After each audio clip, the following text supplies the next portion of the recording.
Hello, Hey, bro. how are you doing now? Good, good, good. You? How you doing? I'm very well. Awesome. Yeah, I'm very well. How are you? Seems my network is not strong. Oh. Can you I hear think, me? I think I can hear you. I think it's been like that for a couple of days. I've had challenges reaching out to people in Nigeria. Oh, okay. May God deliver us. We pray for Mhm. better leadership. Amen. Amen. No, I, How I far? agree with you. Why do I'm I good. feel like you might become first lady? Of where? Is your Prince Charming running for governorship? Which Christian? What's going on? Coach Dennis, still Shelley. I'm lost. Ah, he may want to run for governorship election. No? Interesting. You But can but start from there. but he likes politics, Sha. Is that? He loves politics. Aha, you see? You He see? loves politics. I beg you. So I might be talking to the future first lady. Of which Maybe, state? yeah. Let's Well, start with state governorship. well, I will not say my mind. It is well. It is well. I have a friend that is very passionate about Christians joining politics. He's very, very passionate, very passionate. And I've been Understandable. running away from him. Mark Understandable, but Obama. I'm not interested. All right, you're Understandable. welcome to this I live think some of today. us are meant to be I on the want us to outside. be doing this live as often as possible so that we can have long conversations and we can always direct people to these conversations. Even after the live, it's recorded. So when anyone is asking questions, we've answered that question in a particular live session, we can always redirect them to this live. And these recordings, I believe that you and I will have a very large to follow. And these live sessions are going to be always there. Just like when you write a book, people can always go there to reference this conversation. You know, the Bible, a time will come that knowledge, truth will be scarce. And it's important that us, we that are custodians of this truth, we ensure that Mm. we have it right, for the generations to come. Yes, you're welcome, you're welcome, you're welcome. You're welcome to this life. Hello, All right, so everyone. today we want to talk about sabotage in relationship, and I have none other person than the purpose midwife herself, Yeah. the the no, is the coach liar. It's not coach liar, it's the coach liar. You know, she's here today, and we are going to be discussing about sabotage in relationship. This is a very, very, very important topic to my heart. And Yeah. yes, so the floor is yours, man. Yeah. I mean, when we talk about sabotage, it's just basically saying um the things we do to ourselves that does not make us get to the places we really want to get to. I think that's the simplest form of sabotage. The things that would cause us not to get to the places that we intend to or that we want to get to. And most of the time, this comes from our own personal um, dealings, our personal interactions with the things that we need to do to get us to where we want to get to. I think I'll just start from that. And there are so many factors that can cause self-sabotage. I know Coach Dennis, in your work, you've met a couple of people that all they were dealing with, had to do with it wasn't like they had home trouble, it wasn't village people. It was pretty much a case of themselves doing themselves, right? And most of the time, you find that people do not even realize that this is what the challenge is. The challenge is not something necessarily spiritual. It's just a case of habit, belief, and all of those things, basically. Yes, you're very correct. There's something you said, and that is quite striking. And in most of the recent conversations I've been having, that has been my emphasis. We blame other factors a lot, and we usually overlook in the major factor in our outcome, which is Mm, ourselves. So a lot of times people are in relationships, in marriages, and they keep pointing fingers. You are the problem. My husband is the problem. My wife is the problem. Or my mother-in-law is the problem. Or where we are living, the children are the problem. Village people are the problem. It's an attack that is the problem. And mhm, usually people don't look at the main person in the picture, which is yourself. And until you are aware of the fact that your life is your responsibility, mm. you will make major progress. In short, that itself, blame shifting and blame game is self-sabotaging yourself, right? And I like how you started it from, and we need to stop. It's time to start taking responsibility for our lives. And the painful part is that I've met people that are blaming God for where they are.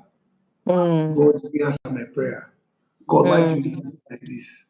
God, why at least, why is my life like this? And you are not, once you get to that point, just know that you will belong in that problem. Yeah. You will belong in that problem. People are angry at God. People are bitter at God. People are offended at God. And other people, I don't believe in Jesus again. I don't believe in God again. Why? He's not answered my prayer. Why did he allow me enter into this problem? You know, Mm. and that itself is you sabotaging yourself because you are not looking inwards. You're always looking outward, looking for who to blame. You know, yeah. Yeah. One of the things I would also like to touch on and to help people see self sabotage as a real thing is that self sabotage is the same thing as the life skills that we have. It's just Mm, that they're on different sides of the divide. mm, Because when we do something that helps us become better, when we get certain skills that help us become emotionally balanced, work on the job, we easily label those things skills. But the reality also is that it's the same thing self sabotages. It's just that it's on the other side. It now brings negative experiences towards negative outcomes and all of those things. So literally, I just, and it was in the book I saw it and I stopped for a minute, and I said, okay, this is making sense because you have become skilled at not doing the things that you need to do to get to the place that you want to get to. And it's mm, interesting that today I posted a video talking, and when I was doing the video, self sabotage did not even occur to me that's what I was saying until when you started speaking. And I talked about the fact that we have blamed everybody but yourself. And the reality is that the moment you keep on blaming other people, you will always feel out of control and you will always be out of control because that's you saying to yourself, convincing yourself that because it's not for you to deal with, it is somebody else and you will not take action because of that. And that itself is a very dangerous take because the reality is that for anything we want, and I agree that we have certain circumstances, the environments that we have, and all of those things that can play a part, but the reality also is that you are the one with yourself. You are the constant thing in every season of your life. In some situations, it's a mm, case of heartbreak. Yes, that would come and that would go.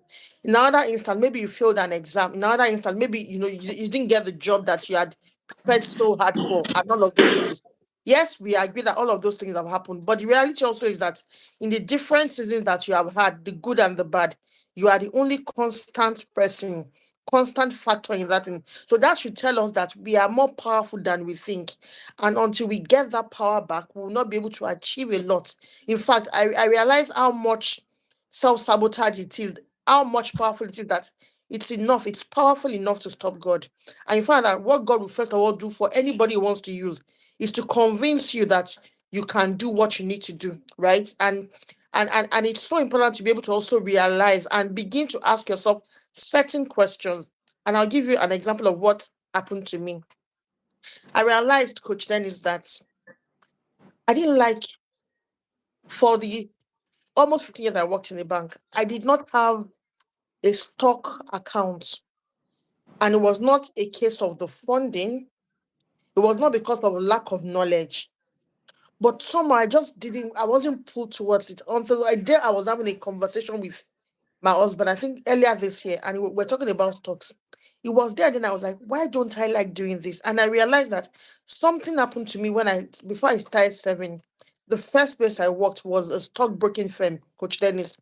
And I was the finance manager, right, or finance officer as at then. And I literally saw my then boss squander people's money, right? People that went to bank and got loans of almost 50 million, and then there was nothing to show for it. And because I was the account officer, I could see how the money was going out into a personal project that he was doing. I didn't realize that that thing stuck at any point in time. I didn't realize, and I'm talking about an incident that happened in 2008 or 2007. I didn't realize it stuck until 2025. And that's how much these things can sit with us. I will not know that. And they are so silent. They are there. They have a way of masking, of behaving as if they are not around. Meanwhile, those are the things happening. And it was until we were having a conversation about that. It was then he talked to me that, okay, it was because of the things I saw in this person, working with this person, that literally did not, it changed my view of trust when it came to shares and stocks, right? So I can do other things. I can do mutual bonds. I can do any other investment, but you would not see me, literally trying to put my money into stocks. In fact, the time I wanted to do it, something happened that I ended up not still doing it. And it was until I realized this was what the problem is. And I had to tell myself that, number one, I'm not going to be careless to just go to any kind of business to try and invest. Number two, I have access to information. People like your wife, they've helped us with things like that. So we have more information. So there's a way we can actually go about this thing. So I'm open now to doing those things before, but I didn't get to that point until that conversation had to happen. And this is how a lot of us are. We are doing things in a way we have never sat down to question ourselves. Why am I behaving the way I'm behaving? Why am I even thinking this way? Why do I have this disposition towards things? Why do I have this belief towards this thing? Because I know that the Bible talks about, as a man thinketh, so he is. But I also know that it's as a man believes, so he thinks, right? And your beliefs are shaped by so many things, so many factors. And we need to now become very conscious of these things because they are, they are preventing us from getting to the dream that we have. I mean, it's crazy to know that I am the one that I have the big dream, right? And at the same time, I want to do it. At the same time, I'm still the one not doing it or doing things that will not make me do those things. So self-sabotage is the real thing. And I think that the devil knows that once you are struggling with self-sabotage, he's comfortable enough to leave you alone because he knows that by yourself, you will do yourself. Mm, mm. Wow, that's loaded, oh. That's loaded. I'm just writing. Please let me just write that down. Satan will leave you alone if now you dey sabotage yourself. By In yourself. the He doesn't need process. he doesn't need anybody to help him. He knows that you're capable of destroying yourself. And he talks about how God was not able to prevail. Okay, so I'll talk about the story of the Israelites when they were going to go into Canaan, and they asked some people to go there to go and spy the land. You remember what those guys said? That, Yeah. that we're like grasshoppers, and they looked at us as we were small because we ourselves we were small in our own sight, and that is how they saw them. That's what self-sabotage does. And there's something that is instructed that we must know. All those people that went into that land and they did not see what they need ought to have seen, they could not buy into that picture. None of them entered the land because God knows that if they carry that belief there, they will also sabotage the people that had small belief that maybe it's possible. And so what God had to do was to delay them in the wilderness and ensure that they all died. And then it was a fresh set of people that went. It was only I think Joshua and I forgot the other person now, Caleb. Caleb, yeah, that were able to go into the promised land because they did not argue with the other people. And it was just and I did a calculation then. Only 16% believed, right? And see how the others cost them a lot. So we only had Joshua and Caleb and other younger people. I think the people that were from 20 or something or 21 that were able to go into the promised land because of and it cost even those ones that were innocent. How many years? See how even the self-sabotage our parents can do, how it can also cost us because it causes certain delays because our parents should have reached the milestone. And for us, that our parents now, it's the same thing we are doing. We should hit a certain milestone so that our children can, go on from there. But what happens that when we don't make the move, we set our children automatically backward because they now need to start from where we ought to have started from, right? And it can become a generational issue. And that's why God takes it seriously. And this is why God is so keen on talking about renewing your mind. Hebrews 12 2. You must learn to work on your mind, to see good things, to see great things. And that's why some people will never see great things, no matter what. I got, a word, somebody said something and it struck me. I think it was just in passing. The person was like that. I don't care about the cup being half full or being, half empty. He said what I'm particular about is that is the cup refillable. And I've never thought about it that way before. He said whether it is half full or it is half empty, as long as the cup is refillable, I can still get something in that cup. And it tells you the mindset. But some people will just always look at it and say, why is this cup half full? And it's just self-sabotage because the reality is that you can do something with the half that you have in the cup, as against complaining and moaning over the half that you cannot do anything about. Yeah. Fantastic, fantastic. You've said a lot, right? And one of the things that you even said that is striking is the fact that self-sabotage usually is a skill, but the opposite of the other side of skill, Yeah. right? You are skillful at stopping yourself. You are skillful of scattering things that are supposed to work. You are in a relationship, a beautiful relationship, but you are the one spoiling it, Yeah. right? And it's a skill. You have mastered it, and that's why you keep repeating the same thing in every relationship you are, even if it's a friendship relationship, you fight with everybody. Yeah. You have a way to easily get offended. You are skillful in getting easily offended, right? You are skillful in not in being pessimistic. And self-sabotage is broad, and it's important that people begin to pay attention to themselves and start asking themselves critical questions. You easily get offended, you have unstable mood, you are violent, you don't like accountability, nobody can talk to you, you don't listen to anybody. That itself are self-sabotaging behaviors. They are Yeah. self-sabotaging Going far. So behaviors. those ones they look outrightly, negative.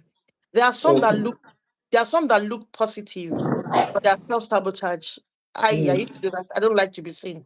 I want to just do my own thing behind the scenes, right? As much as it looks like it's humble, and it feels good because it feels like, oh, I'm being humble.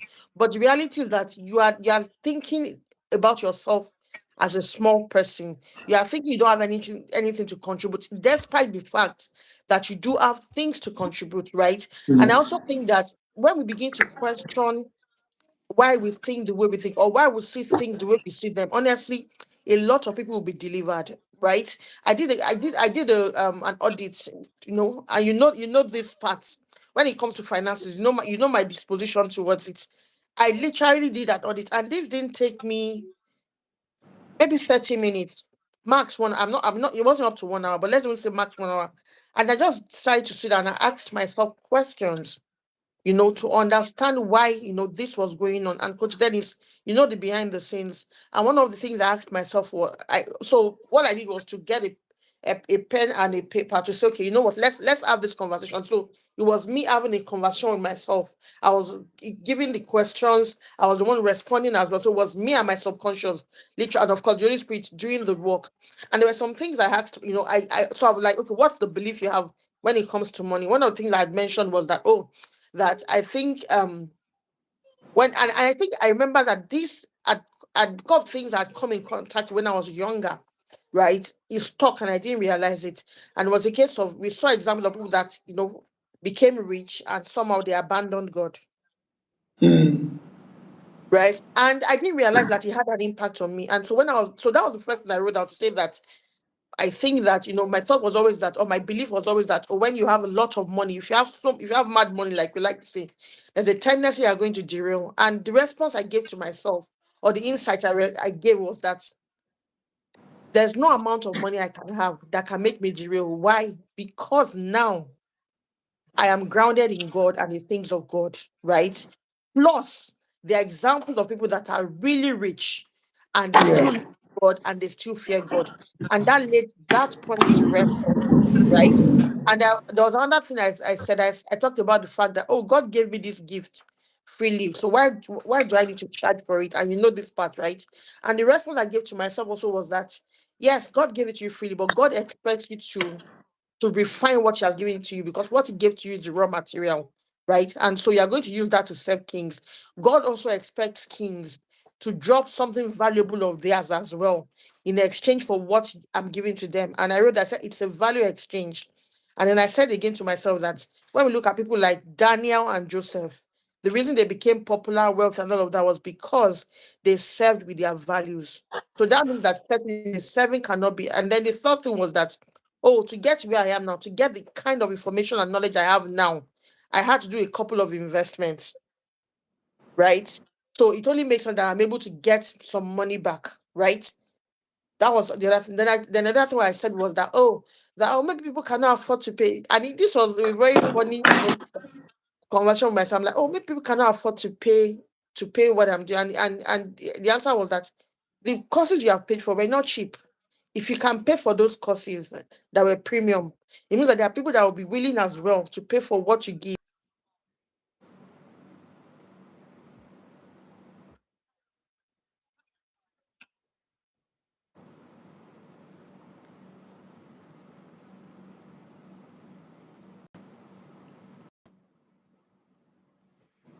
Dennis, is this me or you?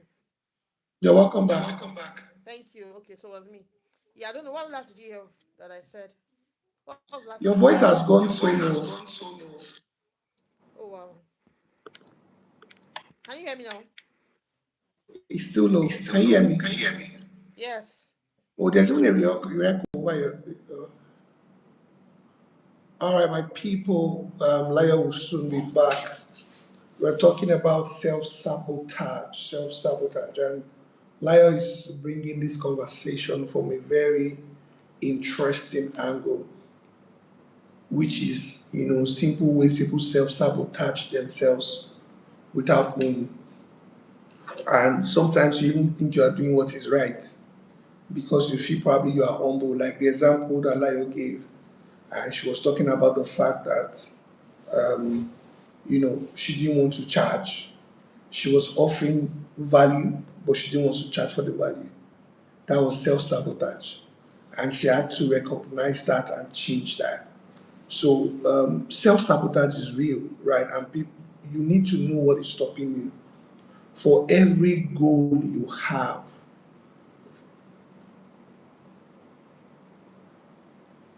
okay, let me see if I can add you again. I'll add you again. I'll send you a link now.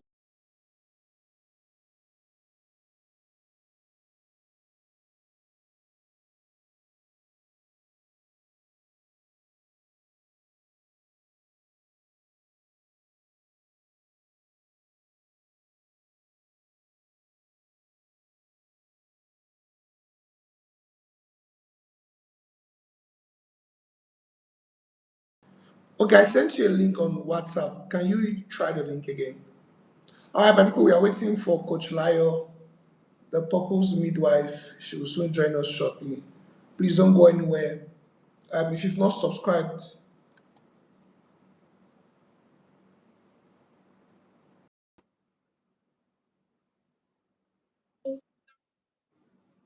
you're welcome back. You're welcome back. Hear me now? Yeah, it's better now. Yeah, it's better. Awesome, awesome, awesome. I heard somebody So say you you, couldn't so you understand were what I was talking about saying. the fact that you didn't want to charge. That's where you stopped. That you were Yeah. struggling with charging for the value you had. Yes. Yeah, and then and then the other thing the other belief I had also was that, oh, people cannot afford to pay this thing, and the insight to that was that if you can afford to pay it because you are getting value for the things you are doing, there are definitely people that will be able to pay as well. So what we need to focus on is giving value and believing also that there are people out there that would pay for what you are doing, right? And I think the last thing I said was, what if? And the response to the what if was, what if nothing? You have the mind of Christ. And that was a deliverance. It went a long way. It was deep. I tell you, it was deep. And this is the kind of deliverance some people really need to. actually have. It's not when they touch you. It's just this conversation about the fears that you have. Because self-sabotage is passing a message to us. There is something that is trying to protect us from doing most of the time. And that's why we are self-sabotaging ourselves. I believe self-sabotage is an intelligence, but just used the wrong way. And until you engage that intelligence, you will not understand what's going on beneath or behind the scenes. And that's what is so important for us to do, to be able to engage ourselves. I find that a lot of us don't do this thing where we speak to ourselves, we speak to other people more than we speak to ourselves, even thinking and speaking out loudly. And I did that, and Coach Dennis, you have seen the difference. Without me Yes. telling Yes. you, you've noticed the difference, and without any form of apology. When I'm doing a premium, program, I'm not afraid to charge. I don't think about it. And guess what?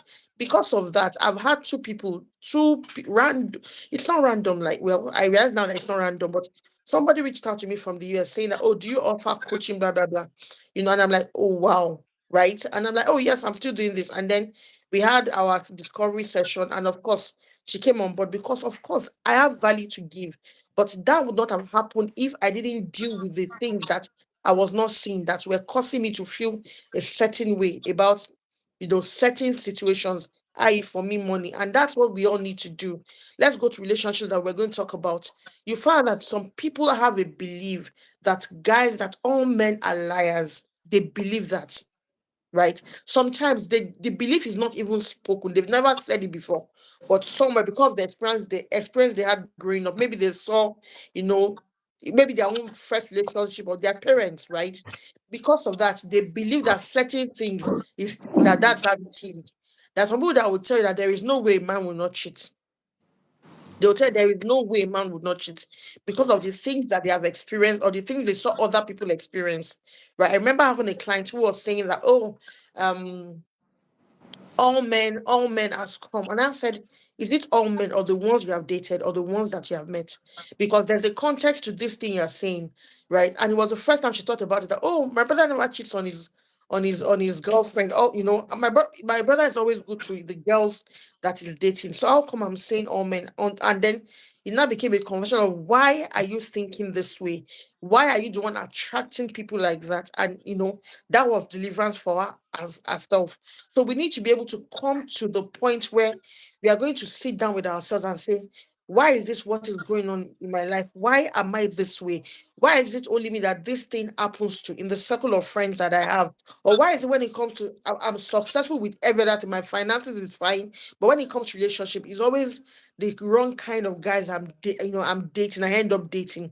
Those things honestly will liberate you if you are going to be truthful to yourself, right? To kind of trace what happened, right? Because we find that most of the time, the things is when it comes to our conclusion and our self-sabotage on relationship, coach, that is either because of the past failures we experienced, our childhood experiences, what the society now pushes because of social media and all of those things, the trauma that you have, culture, sometimes religion, really, and then there's fear, and then the fact that we compare ourselves to ourselves, forgetting that the Bible says that they that compare themselves to themselves are not wise. But we see people do that. Sometimes we've had successful relationships, and maybe it didn't work out, maybe because of gender, not gender, what's it called now, blood group issues, right? Because of that, you now begin to compare any other person that comes into your life with that other person, forgetting that they are not one and the same people, right? So those are the things that happens in relationship. There's limiting belief that you have already. Some people even feel like deep down, even though they don't say it and they do a lot of things to cover up, they don't feel they are good enough. And because of that, they would always attract people that would not see them as good enough, which would always, go back to solidify their belief that they're not good enough. And one way to come out of self sabotage is to be able to ask yourself this question: why do I think this way? What makes me believe this thing that I believe? Because one thing we must realize is that the back end to our thoughts are the beliefs that we have, right? And what happens is that your belief drives your thoughts. Your thoughts will drive the way you feel about anything. Your feeling will determine the way you are going to take action. And of course, your action is going to produce a result that is likely going to confirm what you believed. So it's a vicious cycle that needs to be broken out of, right? So example, in relationships, when you see that Because sometimes people are like, oh, all men has come. And I'm like, are you aware that you are the common denominator when it comes to a relationship? You are the common denominator in all the, you've dated four people and they've done the same thing to you. I hope you're aware that in the four relationships, you are the one that has been the constant one. So we need to even check you more than we check the other people, because why is it you that, that those certain kind of guys are coming to? And until you get to the point that you realize that it's actually me, you begin to take, you become responsible for the thoughts that you have. You become responsible to ask why you have those beliefs, what caused the identity shift, and what are the things driving the identity script that you have. Because most of the time, our self-sabotage is from the identity of ourselves that we now hold without realizing. So you want to go back to your identity again to confirm that the identity that you are representing is really what it is that you want to have. I'll stop there. Thank you so much. That was powerful. I wanted to even go to the very very negative self sabotage, but I like that you drove it to the things that appear positive but are actually stopping you. The good things but are not the right things that are stopping you. Take for example, you are in a relationship and in quote you like peace, and because of that you don't speak your mind. That's in your mind you feel you are doing what is right. You don't know that you are just sabotaging the relationship because silence is premeditated resentment.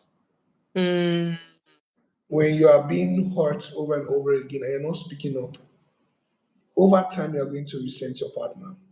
absolutely. And the resentment one day will become you are going to have an outburst that will be very, very messy. So you sabotage yourself and the relationship when you don't speak up in the name of peace, right? So it's Yeah. important that one. So and the thing about self sabotage is that sometimes it's so it's so it's so clear and it's so hidden, right? So take for Yeah. example, what you want peace. It's in your face that this is what is stopping this your relationship, affecting this your relationship, but you still don't know because it's camouflaged. It is something not evil, but it is stopping you. Mm, So what we can also say that there are good things that can stop you.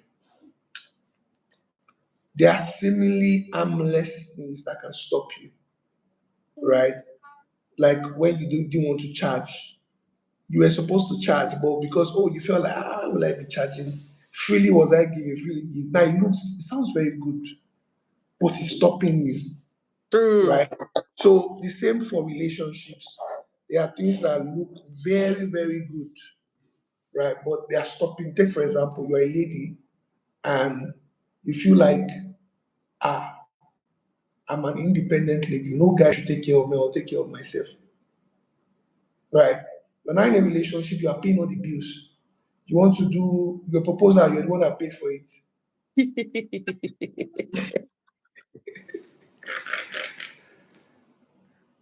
You will go on a date. You will pay for that date. The guy is not doing anything. You feel like you will cry. Oh, you can.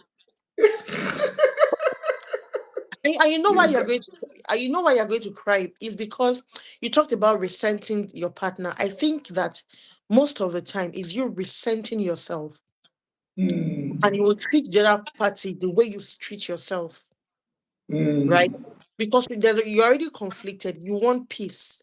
But the truth is that you are searching for something that looks like peace, but it's really not peace, right? mm, So before you get to the point of resenting your partner, I think there's a self-resentment that happens first. Might not be mm, spoken, but the one you're able to now say out loud that we see is the one that you do to your partner. Because the question is, why didn't you speak out? Because it's the case of why didn't I talk when I was meant to talk? We mm, have those conversations. So why did I keep quiet, knowing that this thing was going to harm me? So it's a case of now dealing with yourself first. But because you might not be able to lash out at yourself, the easiest thing to do is to lash out at your partner, right? I was going to also give an example of, independent women to also say that there are people that have a compelling need to be in charge. It looks mm, like good, good. It looks like it's a nice thing to do, but we know that there is something you are trying to make up for. There is something you are trying to cover for. And because of the way God has made us, men are made to be in charge. Men are primarily made to be in charge. The one that is responsible, they know he should be in charge. No man wants to feel like he's the one that is being taken care of when it should be the other way. Because again, that guy would also resent himself. And of course, he's also going to pass it back to you. And then when he now gets to meet somebody that lets him be the man, he feels more at home, he feels in charge. And that's why I found that sometimes when we hear that, oh, I dated this guy for X number of years, we broke up and then got married 1 year after. He got married 6 months after. He must have been cheating he must have met the person and cheating. Sometimes it's not the case. Sometimes it's really not the case, not because somebody else had been in the picture all the while. It's just because he knows what he wants, and this person can bring it. But your self-sabotage, and maybe also in the hopes of maybe you probably see this thing we are talking about and change, and so he just chooses to stay along the years. But then it doesn't happen, and then by chance, he meets somebody that lets him be the man, right? He feels good about, he's able to take care of this person. So sometimes when I see that they say, oh, it was dating, probably he wasn't dating anybody else, because one thing I know is that a guy can meet you today and by next week, in fact, next week is far. By tomorrow, they know that they will marry you. Yeah, true. You know? So yeah, so I think it's one of the things that ladies that, especially people that are well advanced in age, there's a possibility, there's a likelihood that you're going to want to be in charge, because I've been independent for a long time. I've done things, and this happened to me as well. I've been doing things for a long time for myself. The car is bad, I get the mechanic to fix it. I need to pay rent, I pay the rent myself, and then at work, I'm now a manager of married men. Do you understand? So Yeah, I'm used to doing those things myself. It will take me now also having that conversation with myself that for the person I'm going to get married to, I also need to be soft, because that's what men are wired to be able to take care of. Not soft in dummy, but soft in being feminine, right? So that he's able to come in as the man and do what he needs to do as the man. Because this thing I've said, as simple as it looks, is a major self-sabotage that happens, especially with older singles, right? Even in marriage, you find that it happens to that. There's a way that the woman behaves, the man behaves, because of certain things that they had experienced, and they never, got to process it, give it a name, and let it just stay there, right? Because one thing I encourage people to do also is to be able to give the way you feel a name.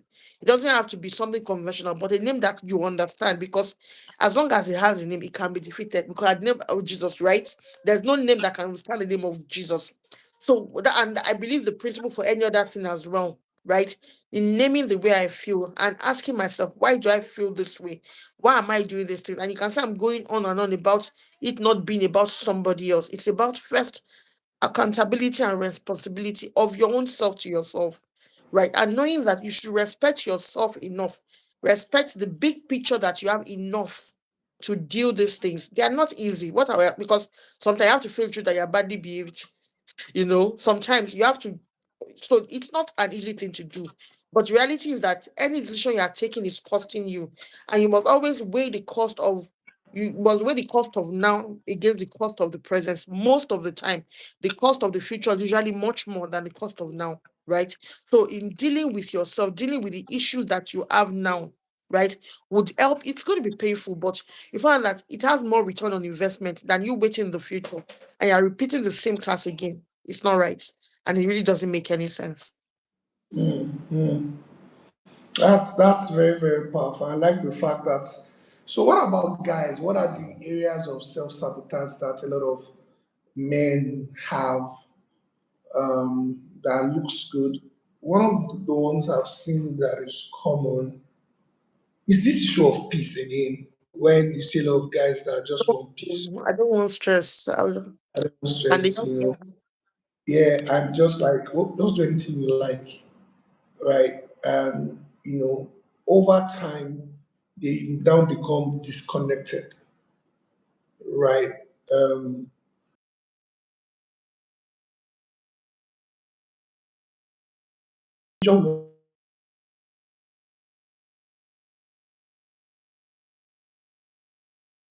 Is this me or Dennis? Sorry, somebody was calling me. Okay, okay. Okay, so that's one. I'm trying to think. Self I sabotage think, for I me. think, I think. So I think for guys, it's the same thing. It's just because we are going to process. It's the same thing. We are told that Do guys are you not know meant. that? Do you know that? I don't think one of the things I started realizing is that I don't think in a marriage or in a relationship, I don't think it's okay for anybody to be in a marriage and not be working. I've met men that have this thing about I don't want my wife to do anything. I don't want my wife to do anything. I want to take I'll take care of all the bills. Let her not do anything. That's a very dangerous thing Oh, because she I've won't. seen no, she should just take care of the house, be there, enjoy my money, and all that. Over the years, that becomes a very serious problem for both of them. Because work is not you can have money, does not mean you should not work. Human beings need to work. We need to be in a place where we are constantly contributing and self-actualizing. If somebody is in a state where he's not contributing anything, he's not adding value, he's not working, he's not actualizing self, you're not maximizing potential, the person will grow into a lazy person, someone that does not value time, does not value work, loses value for work, uses value for value itself, for money itself, become very right. And that has played in some of the sessions I've been having. You see a man that, oh, he didn't allow the wife to work. 5 years later now, the thing is now boomeranging. The woman is entitled. And it also happened for women. There are women that, let my husband not, me, I have money now. Let him just enjoy my money. Let him even stop work. Please don't work again. The money I have is enough for all the family. You are shooting yourself in the foot. You think you are caring for that person, but you're not. Over time, you are going to see that the person will grow into a very entitled, insensitive, unempathetic, ingrate, right? So at the end of the day, you find out that that thing will destroy you and the person also. That's something I see some men do. Maybe not all men, but many men. I And the think. reason is because many men do that because they're looking for control. You feel like if the woman is empowered, the woman will, the woman will, resist your authority. The woman will not listen to you. So because of that, you now say the woman should not work. It will suffer. Okay, so I think for me, I don't think that there are any hard and fast rules to it. And the reason I say that is, as long as it might not be work, but I mean, just be like you had said, contribute something. If it's Be an NGO, productive. run But no, you're something, not productive at something. all. Yes, because I mean, for me, using me as an example, I'll go crazy if I'm not doing anything. I'm not working in Germany, Coach Dennis, but I'm still working as I'm not going to the office, but I'm doing my You're coaching stuff. working now. But you're working. That's one. That's what you're saying now. You're working. Yeah, okay, which is what I'm saying That's that what you're saying now. which is what I'm saying that in terms of because I'm going to school, I'm doing language school, so I can't go to proper work to the office. But yes, I realize also that actually I do more, I put in more hours. Sometimes I'm still up at 2 o'clock trying to get some. I just got an idea and I don't want it to go. I'm still writing, I'm scribbling those things down, right? I think when it comes to the case of a man or a woman saying their spouses should not work, I think my own question would be why.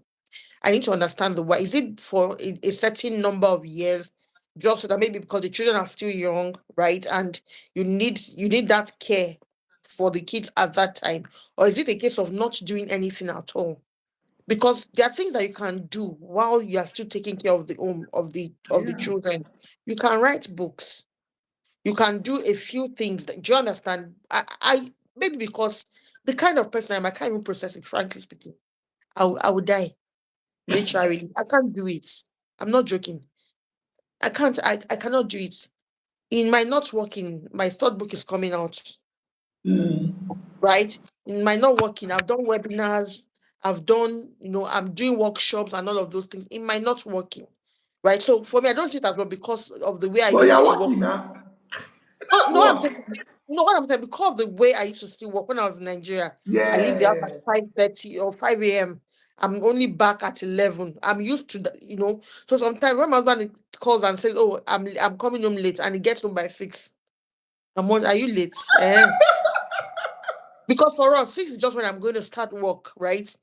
Sometimes I leave the office at 10. So maybe that's my own concept of work. But I realize that there are things that you can do because you also even need to feel valuable. The way God has made us, there's a mandate He gave to us that requires that you improve on yourself, that you dominate a certain area, that you do something, right? I understand that, oh, maybe for the kids, but one thing I realized is that most people that have the argument that, oh, it's for the children, I'm not going to do anything at all. They are very resentful, even sometimes of their children, because the children get to an age that they leave the house. And because of that, there was no vision pursued, nothing. The woman feels very unfulfilled. And that's why, yeah, that people can divorce 30 years after because they feel like they've been cheated. They didn't become anything. They had dreams and then all of a sudden it just went down the drain. Or sometimes they didn't even have any dream, really. But they didn't even sit down to try and, fashion out the dream because the way God has made us to, we have to do something. People that don't do something, that's why you find out that the way they are, you can see that they are abnormal. The way they don't think in the right way. They are not okay the way they ought to be because they have gone against the plan of the way nature was meant to be. No man, whether male or female, is meant to just be idle doing nothing. It's not meant to be like that. You are meant to be attending to certain things. And I think maybe the reason you said something that maybe because the guy is also trying to control them. Again, why does the guy need to control his wife?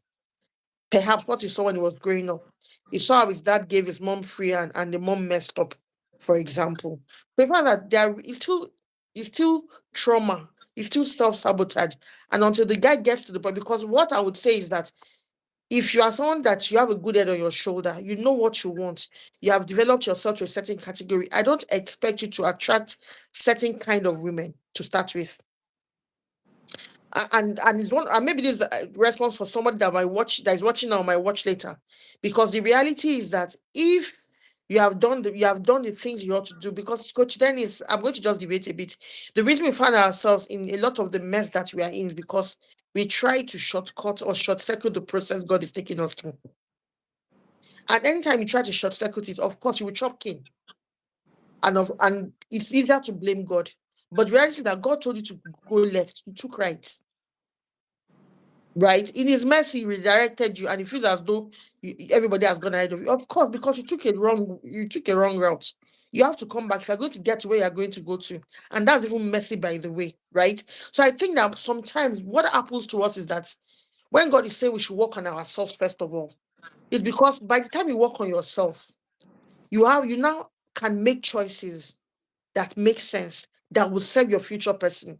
Because you have become a better person, you have done the things that you need to do. And that's why the gift of the Spirit, God is not so particular about the gift, He's much more into the fruit. And I've been preaching that so much in recent times. You must learn to understand that you cannot impress God with your gifts. Somebody, I said it on Instagram, God gave them to you. You cannot impress God with the gifts that you have, but God would insist that you need to do things this way, that way, right? Because He's trying to make you, He's trying to make you fit a certain mold, the mold that He has made. There's a plan that He had, and I think sometimes because we are trying to avoid those routes, we end up getting burnt, and of course, we blame God. But if you trace it back to see what happened, you find that you detoured because you thought that route looked shorter to where you were going. Meanwhile, it looked shorter, but the truth is that it was not meant to take you to where you are going to. Okay, so I think that for me, that's it. We need to get to the point that we are able to take ourselves seriously enough to agree to the things, conditions that will make us become who we saw in the future. Because people have goals, they have very great goals, but the reality is that the goals that you saw, those things the relationship that you planned for, the kind of marriage that you planned for, the person you saw in that picture is not your current self. Is the higher self of you, is a better version of you. Do you understand? So it means that it's not, yes, it is you. You saw yourself. But looking at how you looked there is not how you look now. It's not how you are now. So it means that there are some works that needs to happen, a deep work within that needs to happen for you to fit into the mold. Because the truth is that you must always ask yourself, am I becoming somebody that is worth becoming? Because the moment you're able to do that, you begin to see the self-sabotaging.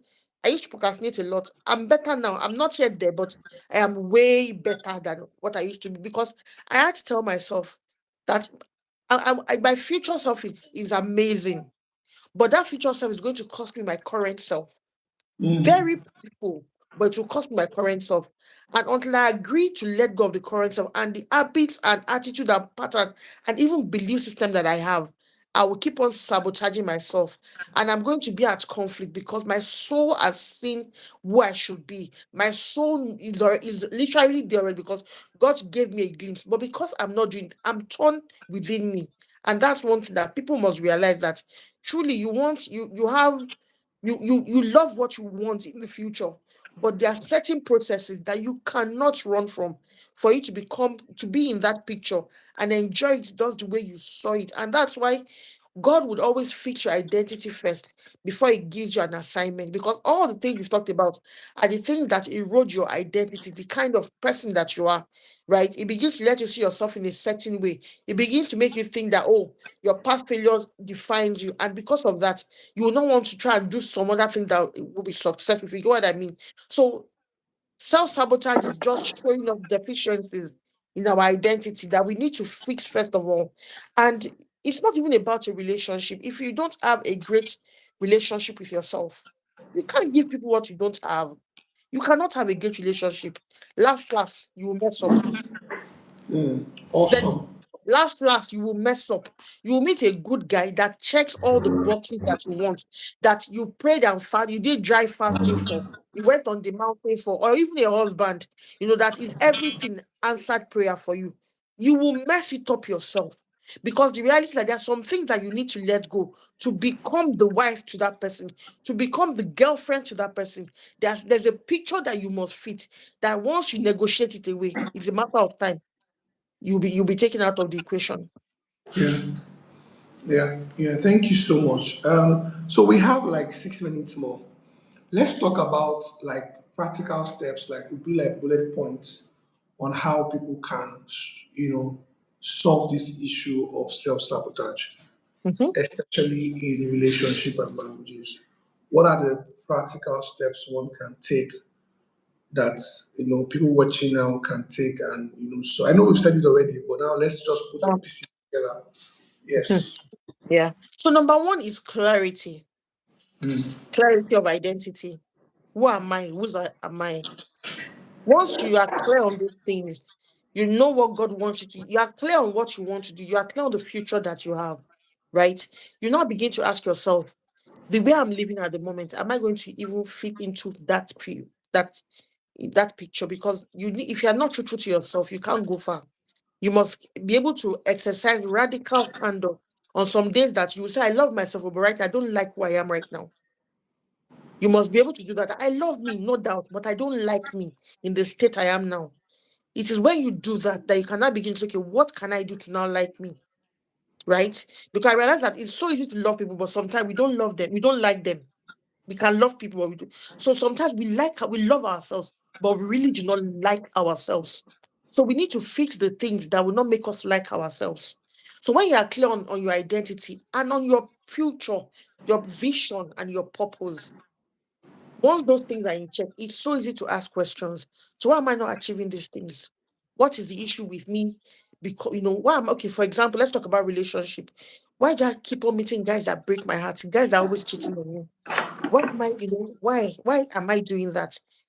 Because the more questions you ask, the more clarity you're going to get. So you're going to keep on asking and asking questions until you get to and that's why I love coaches, because that's what we are trained to do, where we are able to help you ask questions, and they bring things that you never thought was a problem. They bring it to the fore, and then that becomes the solution to what are taking you 3 years to do. So it's really about asking questions and looking at the patterns. What are the patterns that I have?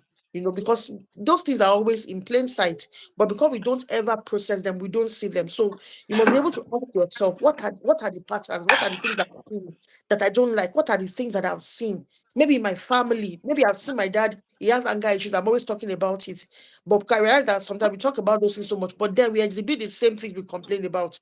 So when you already see these patterns, you can begin to ask do a check. Am I doing this as well? Right? And seek help if you need to. Most of the time, people cannot get out of it themselves because they are still able to say, maybe it's not that. You need somebody outside of you that can make you paint picture. But I also think that the most important of all is that your willingness and your readiness to fight for what you know that you deserve. The Bible speaking in Joshua, when God was going to tell Joshua that we're going to go into Jericho, there's the word that God used that struck me. He said, take your fighting men. He said, you and your fighting men. Because sometimes we have men that are willing, that are ready, but they're not fighting. I might want something, but I'm not fighting the fight that will guarantee that I will get that thing. So the first thing is you must be willing to fight for what you have seen. You must be willing to fight for a better future. You must be willing to fight for a good relationship. And the first person you must learn to deal with all form of seriousness without taking excuses is yourself. So what I've said is number one, get clarity on your identity, get clarity on the future and your purpose, get clarity on the patterns that you have seen exhibited, and ask yourself if you are exhibiting, maybe, and I mean, maybe the ones you saw from your parents and the ones that you yourself are exhibiting, and begin to ask yourself the why question. Why am I doing this? What makes me think this? What makes me think feel this way? But and you find that you get to a point that you will see what the problem is and you can address it. In the instance that maybe you are able to do it for a bit and you cannot really get it yet, it might not even be a coach you get. You might just get a friend that you know that has a good head on their shoulder and they can have this exercise with you and talk you through it. Or what do you think? And they would ask you a question. For example, the lady I talked about, eventually found that she was trying not to date somebody like her father, but not Mm, not try to date somebody that she would like. It's not the same thing. So she knew mm. what she didn't want, but she had a problem knowing what she wanted. And she was self-sabotaging all the while, trying to look for a guy that would not be like her father. But there's no picture of what she really wants. So she didn't have a picture to walk towards to start with. So if you're able to do this, you find there'll be a change. And you must just honestly accept that nobody's coming to save you. Finally, don't let hope, while I talked about, don't, because a lot of us, we dwell so much in the place of hope that we don't face it. We don't take the action that we need. Hope is just meant to get you to the point that you are taking action. Hope is not meant to be what you are going to live it for a long time. So don't hope it. You also need to faith it. Take actions that will bring you to what you have seen, to the place you want to go to. Yeah.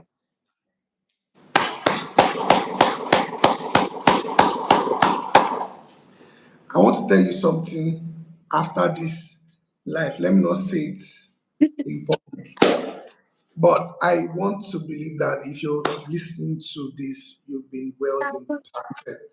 What Laya said is very, very profound.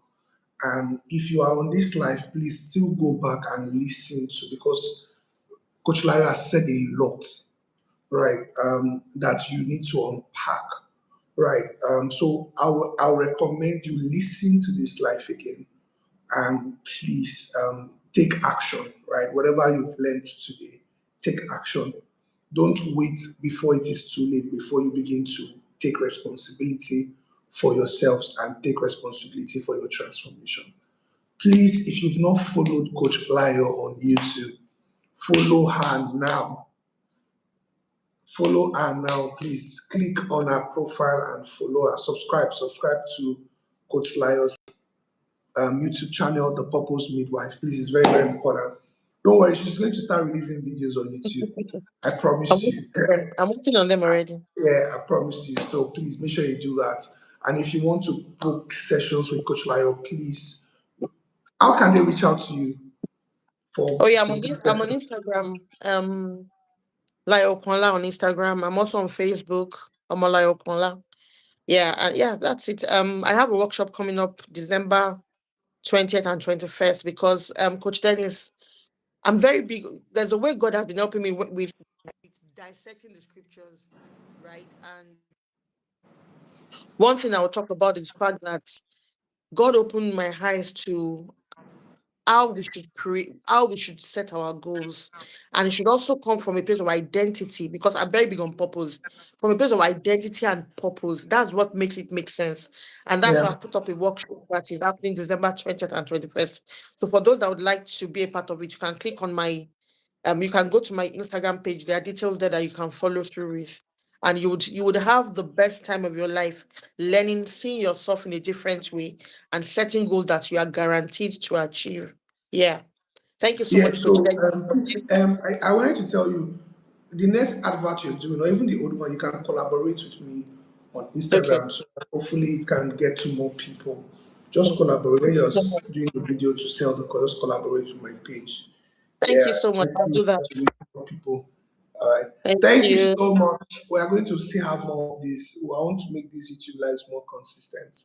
So we're going to be having more of this going forward. Thank you so much, Coach Layo. I'm very, very, very grateful. Very grateful. Thank you too. All right. It's Please a follow pleasure Coach working Layo. with you. Subscribe to our channel. Please do that now. All right. So we'll meet again. We will have another live session, I think on Saturday. So please subscribe to this channel so that you can get all the notifications. All right. Thank you so much.